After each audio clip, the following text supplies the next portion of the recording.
ni wajib, ni fardhi. Usipowaua, usipowapiga, wewe una dhambi. Ni dhambi kukosa kuwaua Wakristo, ni Qur'ani. Na kama tutapelekwa kotini, ahlan wa sahlan. Mimi niko kotini mara 4 kipelekwa tena mara ya 5 ni ndio Qur'ani inavyosema. Na sisi maulama sasa wenyewe wanaamini kuua mtu kwa sababu ya dini, yani mtu asipokuwa anaamini Uislamu, wanaamini wakimuua wanapata thawabu mbele za Mungu. Lakini hakuna Uislamu ulio wa kweli unaoaminisha mtu Muislamu kumuua Mkristo ya kwamba amekataa kuwa Muislamu. Kwa hiyo hili kundi linaamini imani potofu ambayo haiendani na Qur'ani, kitabu tukufu cha Uislamu. Kundi hili limeonekana hata katika taifa letu la Tanzania. Katika kipindi hiki cha mpito wa machafuko ya mambo katika taifa letu hili, kumeinuka baadhi ya Waislamu wa uongo ambao wanazungumza kukata watu vichwa.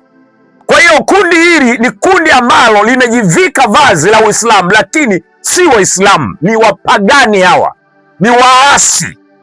Ndio maana unasikia lugha kama hizo zinatoka kwenye vinywa vya hili kundi. Linazungumza kuchukua hatua ya kuhamasisha kila msikiti kwenda kukata watu vichwa. Hii haikubaliki kwa wapagani, hii haikubaliki kwa serikali, hii haikubaliki kwa watu aina wowote wale. Kundi hili ni hatari, ni kundi la waasi au tunaita kundi la magaidi waliovaa vazi la Kiislamu lakini si Waislamu halisi. Kwa sisi ambao tunajua Uislamu maana yake, tumezaliwa kwenye Uislamu.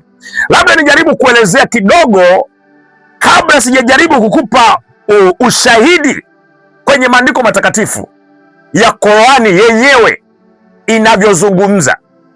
Inalikataa hili kundi ni la kiasi, ni la kipotofu, la kishetani, ni la kigaidi ambalo lipo mpaka kwenye nchi yetu. Mimi binafsi, unaponiona hapa, mimi ni Muislamu.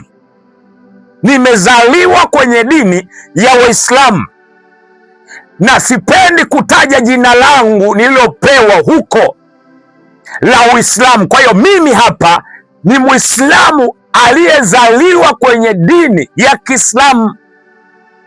Babu yangu ni Muislamu, baba yangu ni Muislamu ambaye watu walienda kuhiji, wanaoenda kuhiji huko. Kwa kundi hili limejitokeza sana, limesababisha kuchafua taswira ya wenzetu hawa Waislamu. Waislamu wamepakwa madoa ya kwamba ni watu wenye imani kali, imani ya kishetani, imani ya kuua. Lakini kiukweli ni uongo. Waislamu walio wa kweli, wanaoijua Qur'ani vizuri na aya za Qur'ani, hawashurutishi mtu kuamini imani yao, na hata akikataa hawamuui. Hawana ruhusa hiyo ya kumuua huyo mtu kwenye Qur'ani. Lakini hili kundi pia linaamini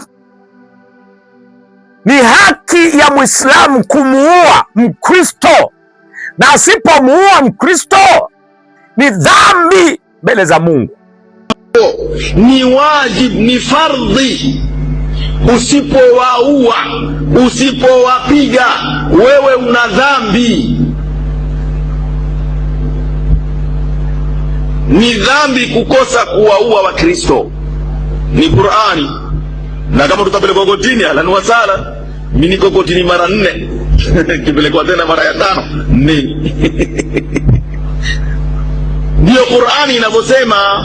Na sisi maulama wetu, kwa sababu ya kutaka pesa kwa haramu, kisha kila siku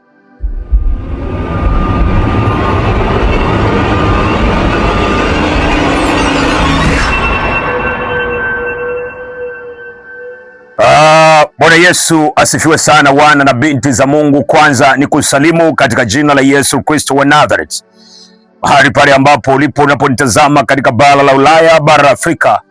Mwenyezi Mungu apate kukubariki na kukutunza. Kwanza kabisa, leo nipo kwa ajili ya hoja tofauti kabisa. Natamani kuongea na marafiki zangu Waislamu na wasiokuwa Waislamu. Kuna hoja moja ambayo imekuwa ikiendelea sana katika taifa letu na kwenye social media na kwa watu wa imani hiyo inayofanania na Uislamu, kwa sababu hata Uislamu umegawanyika. Kwa hiyo kwa sisi ambao tumekuwa watu wa kudadafua mambo na kuyachunguza mambo, kufuatilia imani na mizizi yake, basi tuna sababu ya kuweza kusaidia hata wale ambao ni watu wa imani hiyo na si wa imani hiyo.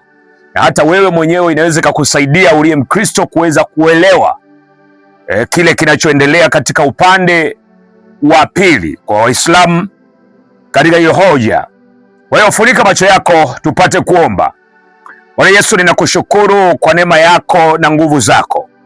Umetupatia neema ya kuweza kuamka, na hata sasa majira haya watu wanaponitazama na kujifunza, tunahitaji kujifunza kutoka kwako.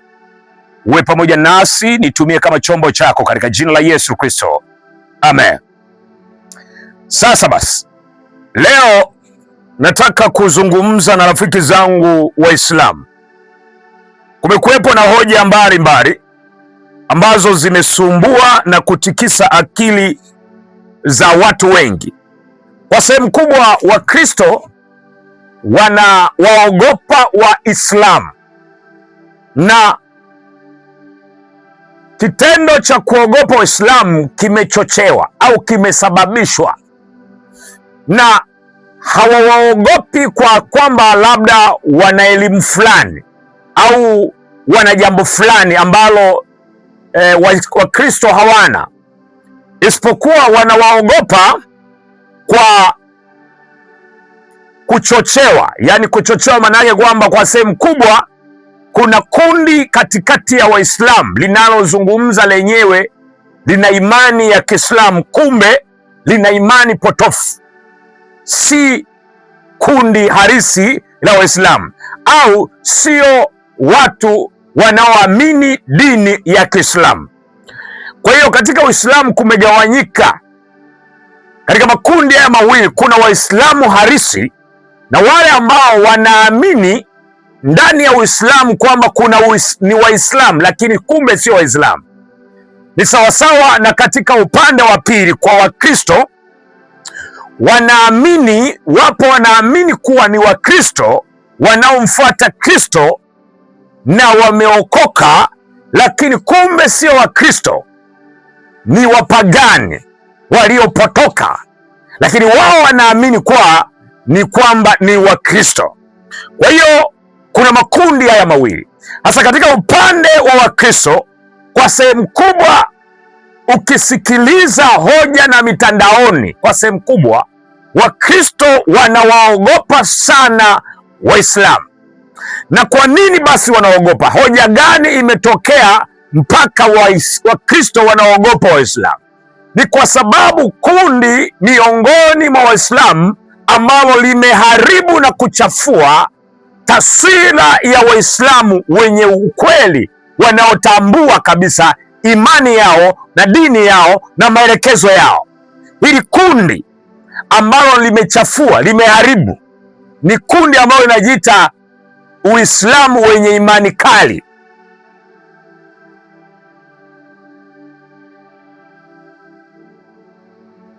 Hili kundi linaamini imani potofu ambayo haiendani na Qur'ani, kitabu tukufu cha Uislamu. Kwa hiyo nimejaribu kufafanua hapa kwa sababu tumeona kundi hili limeonekana hata katika taifa letu la Tanzania. Katika kipindi hiki cha mpito wa machafuko ya mambo katika taifa letu hili, kumeinuka baadhi ya Waislamu wa uongo ambao wanazungumza kukata watu vichwa. Yaani wako tayari kutetea jambo fulani kana kwamba wanamtetea Mungu wao. au wanatetea wao wana nafasi kubwa kuliko watu wengine, kuliko Waislamu. Kwa hiyo kundi hili ni kundi ambalo limejivika vazi la Uislamu, lakini si Waislamu, ni wapagani. Hawa ni waasi. Ndio maana unasikia lugha kama hizo zinatoka kwenye vinywa vya hili kundi. Linazungumza kuchukua hatua ya kuhamasisha kila msikiti kwenda kukata watu vichwa. Hii haikubaliki kwa wapagani, hii haikubaliki kwa serikali, hii haikubaliki kwa watu aina wowote wale. Kundi hili ni hatari, ni kundi la waasi au tunaita kundi la magaidi waliovaa vazi la Kiislamu, lakini si Waislamu halisi. Kwa sisi ambao tunajua Uislamu maana yake, tumezaliwa kwenye Uislamu. Labda nijaribu kuelezea kidogo kabla sijajaribu kukupa ushahidi kwenye maandiko matakatifu ya Qur'ani yenyewe inavyozungumza. Inalikataa hili kundi ni la kiasi, ni la kipotofu, la kishetani, ni la kigaidi ambalo lipo mpaka kwenye nchi yetu. Mimi binafsi, unaponiona hapa, mimi ni Muislamu, nimezaliwa kwenye dini ya Uislamu, na sipendi kutaja jina langu nililopewa huko la Uislamu. Kwa hiyo mimi hapa ni Muislamu aliyezaliwa kwenye dini ya Kiislamu.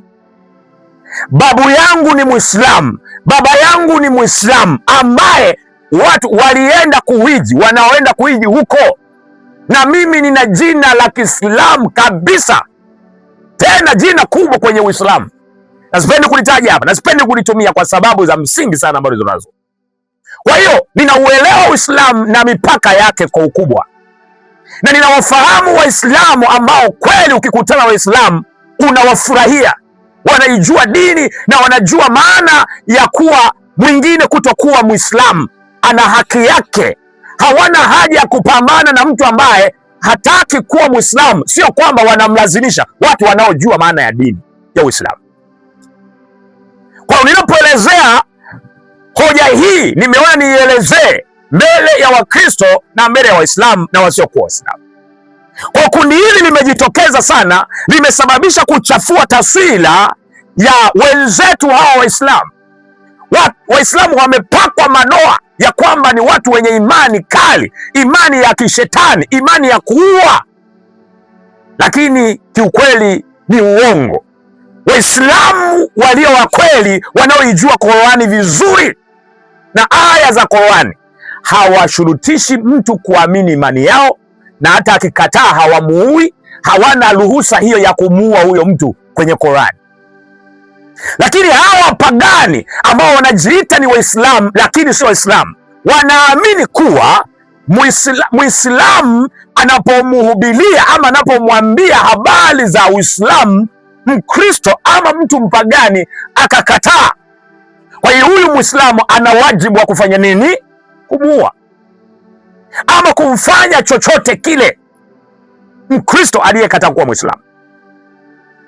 Lakini hili kundi pia linaamini ni haki ya Muislamu kumuua Mkristo, na asipomuua Mkristo ni dhambi mbele za Mungu.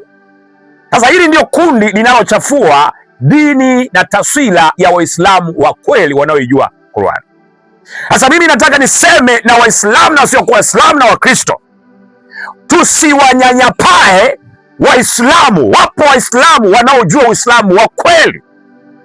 Hauwezi ukasikia wanataja habari ya kuua ndugu zao walio kwa upande wa pili, Waislamu na wasiokuwa Waislamu.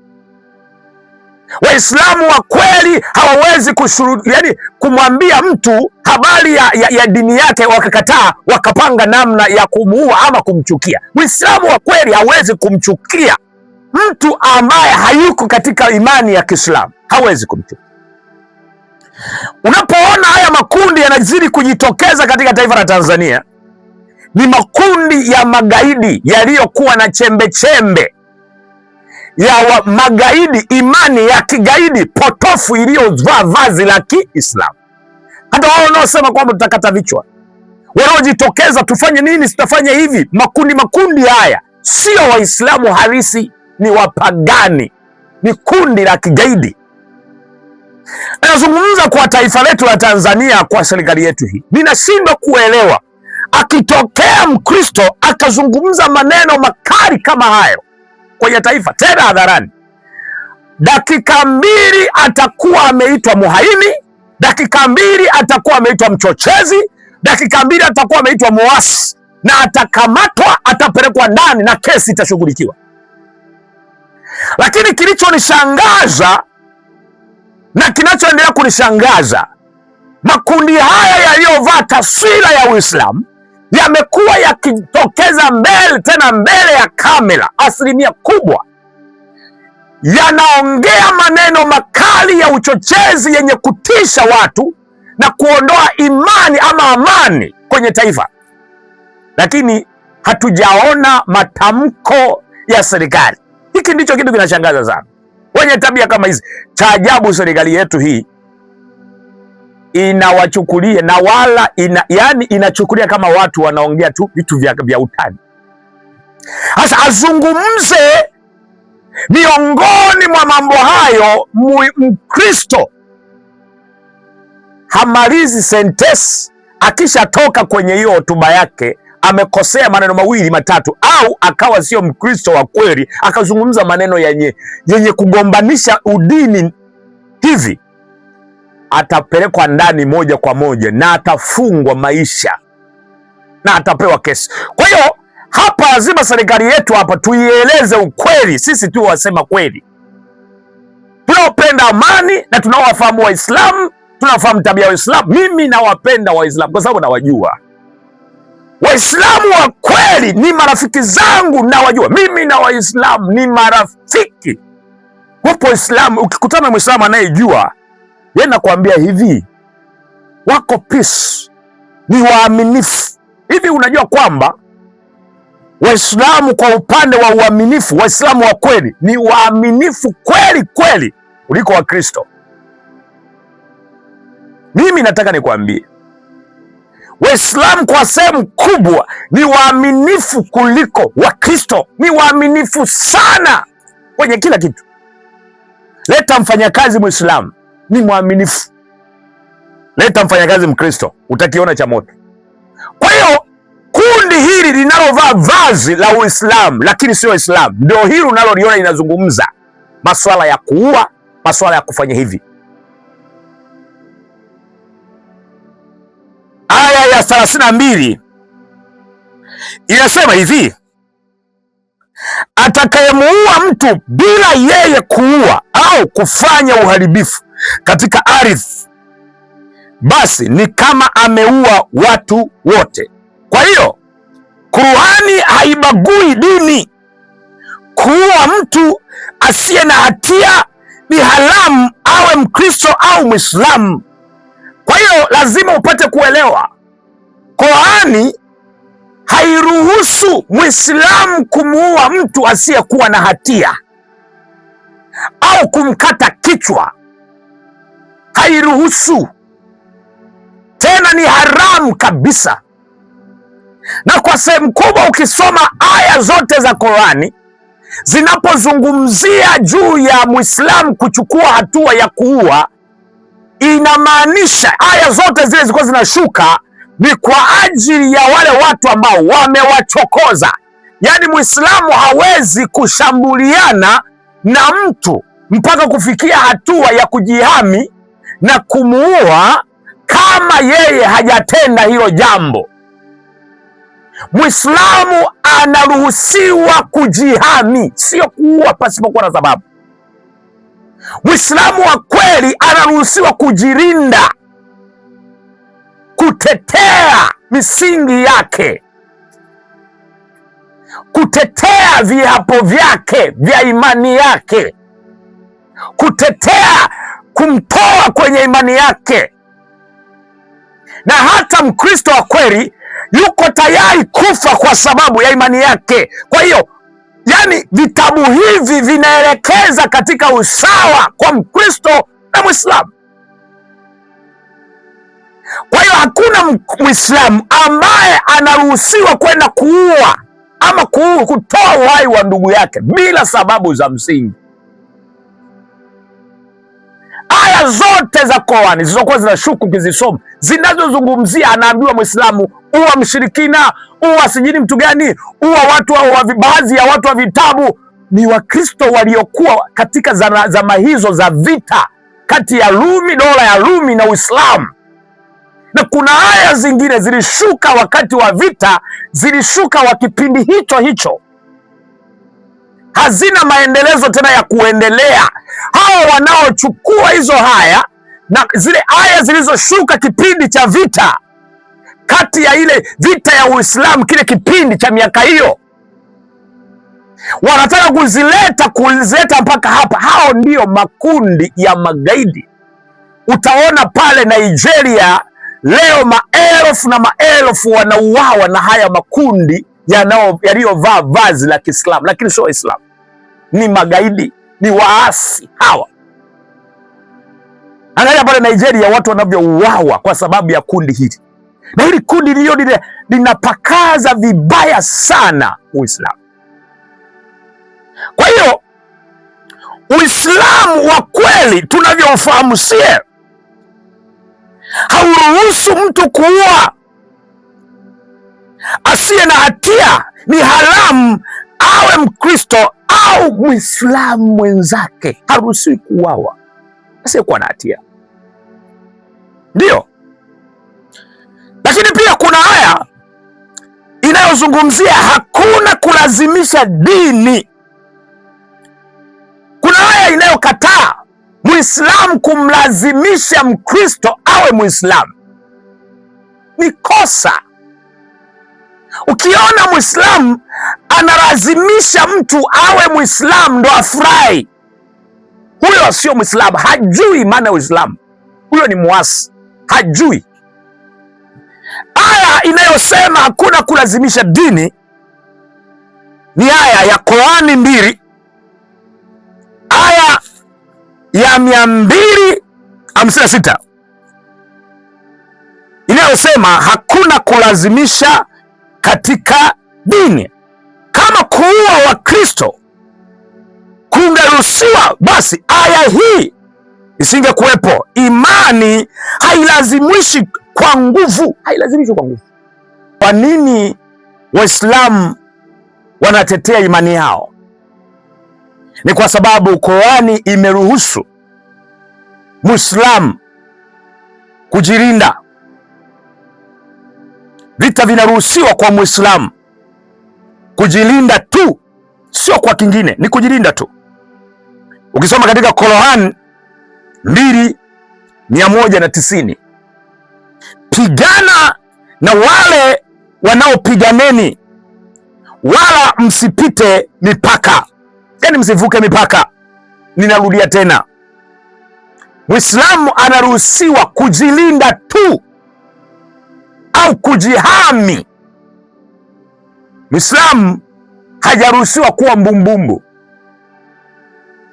anaruhusiwa kujilinda. Kujilinda tu, hajapewa ruhusa ya kuua ama kumchokoza mtu. Katika Qur'ani 2:190 nasema, pigana na wale wanaokupigieni, wala msipite mipaka. Kwa hiyo kuna wale ambao wanakuja kuleta vita na Waislamu. Hapa ndipo Qur'ani inaruhusu Muislamu kujilinda, mpaka wewe uende ukapigana na Waislamu. Sasa wewe ni mkorofi. Ndiyo maana Muislamu ametafsirika kwa ubaya kwa lile kundi lililovaa vazi la Uislamu. Kumbe sio Uislamu, ni kundi la wagaidi. Lakini kwa haki na kweli ya Muislamu wa kweli, yeye anajilinda tu, anaruhusiwa kujilinda. Lakini Mkristo yeye ameambiwa nyamaza, nitakupigania. Sisi tuko down zaidi, tumenyenyekea zaidi. lakini Muislamu ameruhusiwa kujilinda. Uislamu hauamrishi kushambulia watu kwa sababu ya dini, bali kujilinda dhidi ya wanaopigana. Waislamu wanaamrishwa kuwatendea Wakristo kwa haki na wema. Katika Qur'ani 60 aya ya 8, Mwenyezi Mungu hawakatazi kuwafanyia wema na uadilifu wale wasiowapiga vita kwa ajili ya dini. Nikomee hapo. Kwa hiyo nilikuwa nataka nijaribu kufafanua leo katika kundi la pili kwa marafiki zetu. Watu wamewachukia Waislamu. Usimchukie Muislamu. Waliofanya Uislamu upakwe madoa ni kama wale waliojitokeza na kuanza kusema tuwachinje, tukate vichwa. Ukiona mtu anatoa kauli ngumu kama hizi, huyu sio Muislamu, ni mpagani. Waislamu wa kweli ni wanyenyekevu, ni wapole, ni wakarimu. Mimi nawajua Waislamu wapole, kutana na Waislamu wanyenyekevu. Mimi nakwambia mahala fulani ambapo mimi nimepanga kwenye ofisi yangu, nimepangishwa na Muislamu, tena Muislamu kweli kweli. Jamani, dini ya Kiislamu tunapishana kidogo sana, lakini ukikutana na Muislamu anayejua dini ya Kiislamu utasema bora nihamie huko. Kwa mimi nakwambia ule kweli, Muislamu anayejua Uislamu wa kweli wenyewe yuko vizuri. Kwa hiyo Wakristo ni wasii, mimi nasema msije kusababisha vita katika taifa la Tanzania kwa sababu ya mitizamo na visababishi vya hili kundi ambalo lilovaa vazi la Uislamu lakini sio Waislamu. Pingana na hizi hoja. Ukiwa kama Mkristo, usitengenezewe vita na marafiki zako na ndugu zako. Tunaishi hapa Tanzania na sehemu zote, hatuna udini. Hawa wanaoleta hoja za udini hawajui maana ya Uislamu, hawajui. Hawa ni magaidi. Na ninaisi serikali, msitengeneze kuegemea upande. Watu kama hao wanatakiwa kushughulikiwa kama mnavyoshughulikia upande wa pili wa Wakristo. Zisitokee hoja kama hizi zinazotoka kutumia vazi la Uislamu mkanyamaza kimya kama serikali. Ni kosa kubwa sana. Nilitarajia kuona hao watu wametolewa mfano, wameshughulikiwa kwa kutolewa mfano, sababu wao ndio wanachochea udini. Sisi tumekuwa na discipline sana kama Wakristo tunaofahamu maana ya imani ya Kiislamu. Afahamu kama ni wapendwa, ni marafiki zetu, tunaishi nao, ni Watanzania wenzetu. Hatuwezi kumchukia Muislamu, hatuwezi kumwongelea vibaya mtu na imani yake. Mfano kama mimi hapa, marafiki zangu wengi ni Waislamu, mashehe, hao ndio napiga nao story. Marafiki zangu ni marafiki zangu, nimezungukwa nyumbani kwangu na Waislamu, hao ndio marafiki zangu. Marafiki zangu Waislamu chua, na mimi nawapenda hao watu. Mimi nakwambia kwa sehemu kubwa marafiki zangu mimi ni Waislamu, ni Waislamu pure. Kwa ndo maana mimi nimesimama hapa kufafanua maana ya Uislamu na hao wanaojiita Waislamu kumbe si Waislamu. Ukiona Muislamu analeta lugha chafu kama hizi ngumu tata, huyo ni mpagani, gaidi huyo, mweke mbali kabisa. Mungu awabariki katika jina la Yesu Kristo wa Nazareth. Amen. Waislamu, assalamu alaikum.